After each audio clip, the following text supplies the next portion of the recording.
Hey everybody, what is going on? I hope you guys are all doing well, and welcome to another tutorial video. In this video, I'll be explaining to you guys how you can install cPanel on Windows 10, so let's get right into it.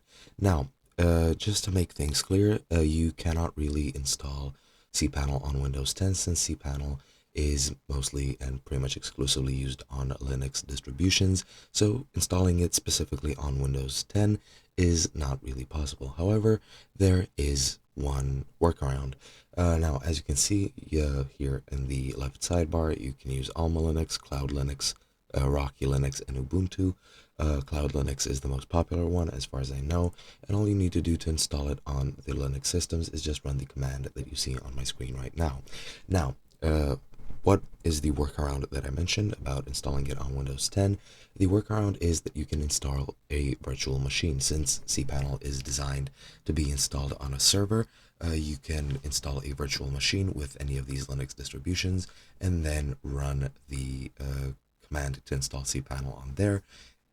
And you can run the VM either through VMware or Oracle's VirtualBox. You can use that as your sort of server, which is of course just an operating system running through the virtual machine on your own system, which is Windows 10. And then once you run it, once you run it and install it, you can use cPanel.